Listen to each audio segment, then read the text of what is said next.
Most people spend their entire lives running, not physically, but mentally, running after goals, running after dreams, running after the version of themselves they think they should be. And the strange thing is, the faster they run, the more exhausted they become. The more they chase, the further away everything seems. There's a special kind of tiredness that comes not from doing too much, but from wanting too much all at once. From pushing too hard, from never feeling like enough, from checking how far everyone else has gotten while you're still here, still trying, still hoping that one day, finally, you'll catch up. His name was Daniel. He was 32 years old, and if you asked anyone who knew him, they'd say he was driven, ambitious, hard-working. But if you look closely, really closely, you'd see something else. The tension in his shoulders, the way his jaw was always clenched, the exhaustion behind his eyes that no amount of sleep could fix. Daniel had a good job, but not good enough. He had some savings, but not enough. He had made progress, but not fast enough. Every morning he woke up with a list of things he needed to accomplish. Every night he went to bed feeling like he'd fallen short. He was chasing success, chasing security, chasing the feeling that one day he could finally relax and say, "I made it." But that day never came, because every time he got close to one goal, 3 more appeared. Every time he achieved something, the bar moved higher. And he was tired, so deeply tired, not just in his body but in his soul. What if I never get there? What if I'm wasting my time? What if everyone else figures it out and I'm left behind? What if I'm trying as hard as I can and it's still not enough? One evening, Daniel stayed late at the office.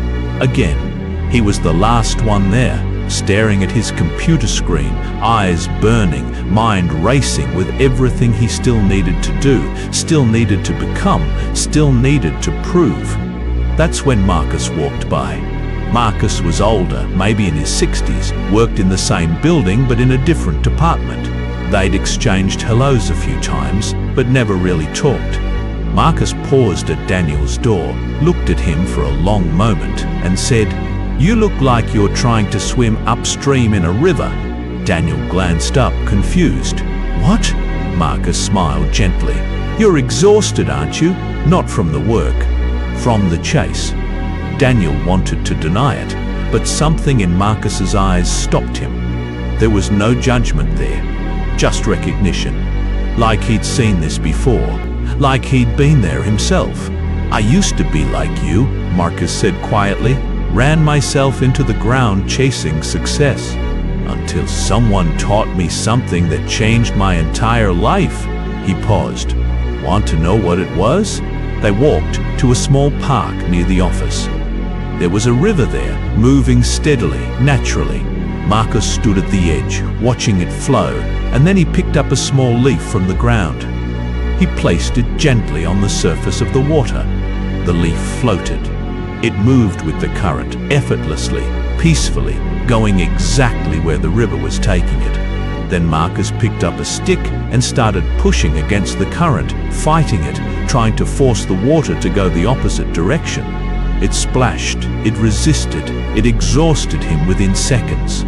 "This is what most people do with their lives," Marcus said, slightly out of breath. "They see where life is flowing naturally, and they fight it. They push against it.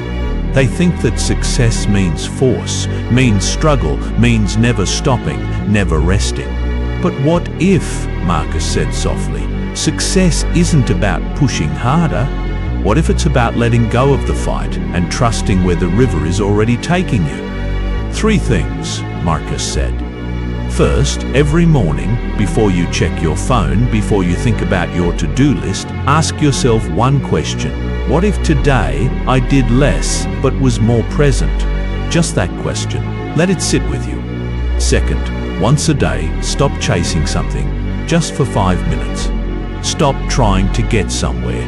Stop planning the next move. Just be exactly where you are, breathing, noticing, allowing yourself to exist without purpose.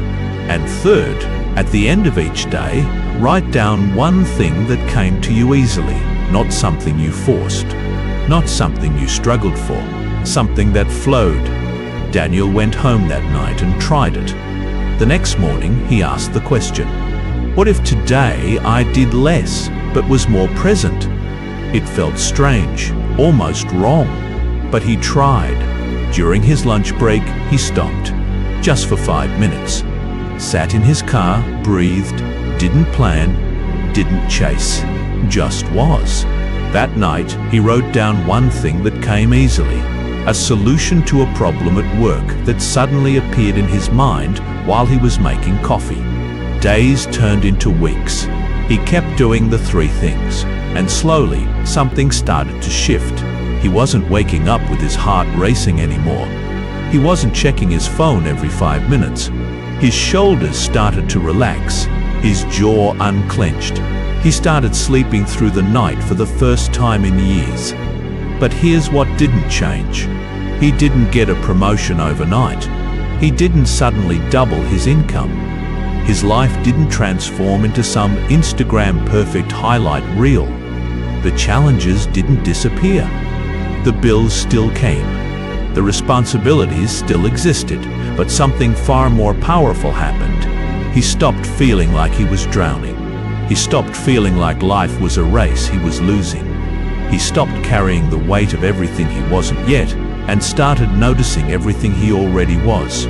Opportunities started appearing, not because he was chasing them, but because he was finally present enough to notice them. Ideas came more easily. Conversations deepened. His work improved, not because he was trying harder, but because he was fighting less. One evening, months later, Daniel saw Marcus again. "It's working," Daniel said, and there was wonder in his voice. "I don't understand why, but it's working." Marcus smiled. "You want to know why?" Daniel nodded.